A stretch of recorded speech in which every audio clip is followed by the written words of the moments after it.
Hello students, आज की इस वीडियो में हम लोग परीक्षा की तैयारी के ऊपर बात करने वाले हैं कि परीक्षा की तैयारी में हमें क्या करना चाहिए और क्या नहीं करना चाहिए। अर्थात परीक्षा की तैयारी में क्या करें और क्या ना करें, इन सभी चीजों पर विस्तार पूर्वक चर्चा करने वाले हैं। इसके उपरांत आप इस निष्कर्ष पर पहुंच पाइएगा कि आपको परीक्षा की तैयारी कैसे करनी चाहिए। तो परीक्षा की तैयारी कैसे करनी चाहिए, इस बात को लेकर छात्र, अभिभावक और शिक्षकों के बीच हमेशा मतभेद की स्थिति देखी जा सकती है। सबके विचार और सोच अपने व्यक्तिगत अनुभवों पर आधारित होते हैं। इनमें क्या सही है और क्या गलत, इस बात का निर्धारण कर पाना मुश्किल है। सबसे बड़ी बात यह भी है कि परीक्षा की तैयारी का कोई निश्चित स्वरूप या फार्मूला भी नहीं होता है, जिसके जरिए प्रभावी या निष्प्रभावी परीक्षा तैयारी के तरीकों का आकलन हो सके।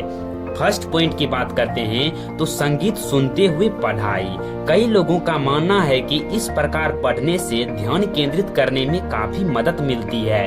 हो सकता है कि यह बात कुछ फीसदी लोगों पर सच हो, लेकिन इस बारे में वैज्ञानिक तर्क यही है कि दिमाग की ग्रहण करने या ध्यान केंद्रित करने की क्षमता असीमित नहीं होती है। ऐसे में पढ़ाई के साथ संगीत से न सिर्फ सामान्य तौर पर बल्कि पूरी तरह से ध्यान केंद्रित नहीं हो पाता है, बल्कि भटकने में भी ज्यादा वक्त नहीं लगता है।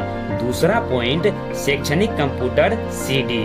निसंदेह इस प्रकार की सीडी कई बार कठिन विषयों को ग्राफिक्स या एनिमेशन के माध्यम से समझाने का काम बखूबी करती है, लेकिन परीक्षा तैयारी के अंतिम दौर में नोट्स या पाठ्य पुस्तक, अपनी कक्षा कार्य की कॉपी के बजाय इस तरह की डिजिटल पढ़ाई करने से ज्यादा फायदा नहीं हो पाता, क्योंकि उनमें सही उत्तरों का फॉर्मेट नहीं होता। तीसरा पॉइंट, बिना नोट्स सीधे पाठ्य पुस्तक से तैयारी। ऐसा युवा भी देखने में आता है जो नोट्स बनाने में विश्वास नहीं रखते और सीधे पाठ्य पुस्तक से एक या दो बार अध्यायों को पढ़ लेने को ही अंतिम तैयारी मानते हैं। इस प्रकार की पढ़ाई से दिमाग में कितना संजोकर रखा जा सकता है, यह समझना कोई ज्यादा मुश्किल नहीं है। चौथे पॉइंट की बात करते हैं तो बिना लिखे पढ़ाई की आदत। कंप्यूटर और इंटरनेट के इस डिजिटल युग में युवाओं की लिखने की आदत लगभग समाप्त हो चुकी है। ऐसे में सही तरह से प्रश्नों के उत्तर लिखना या नोट्स बनाना या रिवीजन के दौरान लिखना नहीं के बराबर ही दिखाई पड़ता है। इस गलत प्रवृत्ति का भयंकर नुकसान उन्हें परीक्षा हॉल में लगातार 3 घंटे तक नहीं लिख पाने या लिखने में थकावट महसूस करने या फिर आलस के कारण कम लिखने के रूप में भुगतना पड़ता है। जाहिर है ऐसे उत्तरों के कारण कम अंक ही मिल पाते हैं। आजकल परीक्षा की तैयारी के दौरान हिट एंड ट्राई फार्मूला ज्यादा काम में लाया जाता है। हालांकि परिणाम के बाद पता चल जाता है कि कितनी कारगर सिद्ध हुई रणनीति। चलिए शुरुआत करते हैं कुछ ऐसी बातें से जिनके बारे में पक्के तौर पर कहा जा सकता है कि नुकसान ज्यादा हो सकता है इन रणनीतियों को अपनाने से। पांचवा पॉइंट, लेटकर पढ़ाई करने की आदत। लेटकर पढ़ने के लालच से बच पाना वाकई बड़ा कठिन है।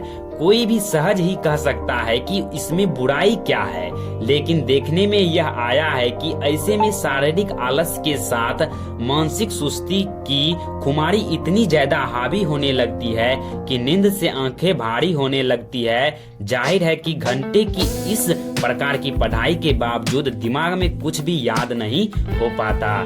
6 पॉइंट, सॉल्व पेपर्स की बुक से तैयारी। युवाओं की यह भी धारणा होती है कि गत 5 वर्षों में जितने भी प्रश्न पूछे गए हैं उनसे बाहर के प्रश्नों संभव ही नहीं है। ऐसे में वे अपनी तैयारी को पूर्णतः पिछले 5 वर्षों के हल किए प्रश्न पत्र की पढ़ाई तक सीमित कर लेते हैं। यह सही है कि सवाल पिछले सालों के प्रश्नों से मिलते जुलते ही होते हैं, लेकिन इन किताबों में दिए गए उत्तर आमतौर पर अपर्याप्त, अधूरे और भाषा की दृष्टि से अत्यंत निष्प्रभावी होते हैं। ऐसे में सिर्फ इनके सहारे अच्छे अंक बटोरना मुश्किल हो जाता है। और ये आपका अंत का 7वां गलतियां है जो कि आपको परीक्षा तैयारी के दौरान नहीं करनी है।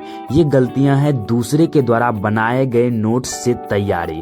बहुत सारे स्टूडेंट क्या करते हैं, साल भर किसी अन्य कार्य में व्यस्त रहते हैं और उसे यह जबरदस्त तरीका लगता है कि दूसरे द्वारा बनाए गए नोट्स से पढ़कर परीक्षा की तैयारी कर ली जाए। बड़े ही स्मार्ट और सफलता की गारंटी वाले इस फॉर्मूले के कई नुकसान हो सकते हैं, जैसे कि नोट्स में अगर सिर्फ मुख्य बिंदु ही दिए गए हो और उनमें विस्तार का अभाव हो, या भाषा अथवा लिखावट अस्पष्ट हो, या आधे अधूरे नोट्स हो, जाहिर है अंतिम समय में पुस्तकें पढ़कर यह सब दुरुस्त नहीं किया जा सकता है। तो कुल मिलाकर ये 7 गलतियां आपको परीक्षा तैयारी के दौरान नहीं करनी है। तो मिलते हैं अगली वीडियो में, तब तक के लिए जय हिंद जय भारत।